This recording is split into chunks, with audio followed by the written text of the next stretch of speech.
Ladies and gentlemen, sleepos and sleepos, I didn't want to have to do this again to you, but apparently the point's going to have to be driven home even harder.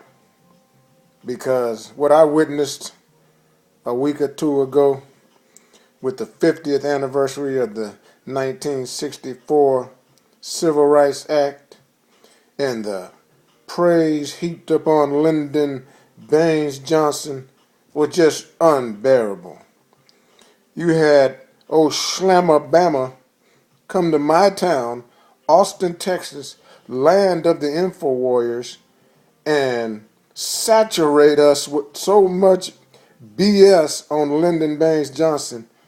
He even brought his cousins, that's right, I said it, his bloodline of the Illuminati cousins with him. You know, Jimmy Carter and the rest of them criminals that gave away the Panama Canal, gave away all our jobs through NAFTA, GATT, TAFTA, and all the rest of the... Look here, people. Let me get back on the subject matter, because I can talk about that all day. He brought those criminals here and heaped praise upon Lyndon Baines Johnson. The same Lyndon Baines Johnson that's caught on tape saying, we can't let those ants, those Negroes, believe that they can get some power out of... So we're gonna... I'll let Alex Jones finish. Anyway, he gave you the 501c3 tax authority about 60 years ago. So I'm going to go ahead and dedicate this fine paperback volume of the 501c3 HOE'S Unholy Bible. Now you say, Slim, now why are you... Razor Blade Slim, why would you do that to us? Why would you be so generous? Well, because you deserve it. This 501c3 mandate, that's really what it is to you, because it didn't supplanted the First Amendment like nothing else could.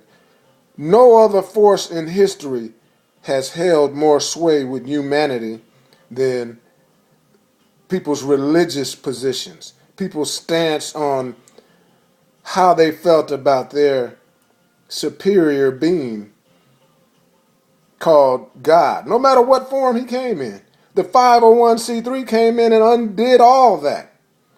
And this character named Lyndon Baines Johnson, whose lawyer, that's right, his own lawyer said he killed his sister and his sister's husband because she was a chatty Cathy, I guess.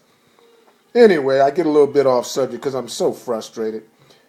Ladies and gentlemen, the 501c3 should be passed out to every 501c3 hoe, pastor, clergy, father, priest, or whatever title they going under. All they really are is a bunch of... You ready for this? I'm going to keep slinging this one fast and loose like lead. They're really just a bunch of 501c3 hoes because... And prostitute. Hoe/prostitute. Because they're hoeing themselves out and prostituting their parishioners, their audience, using the 501c3 to get away with it. I mean, you talk about kickbacks, payoffs.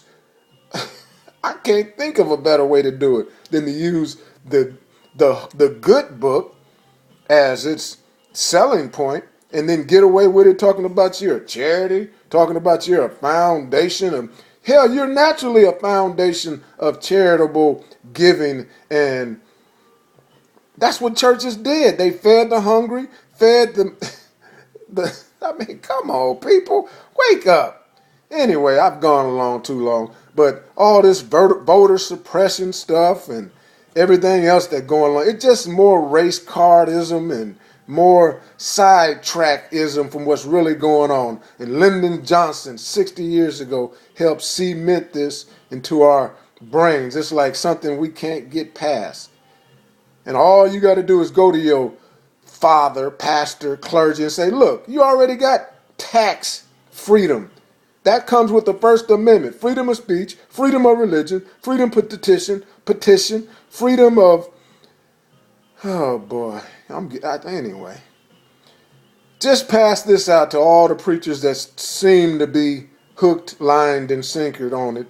and let them know we know what you're up to. Follow this. This is what you're up to right here. That's right. You've been bought and paid for, you unholy hoes. Sorry to sound so dogmatic, but that's the state of the later sleeple.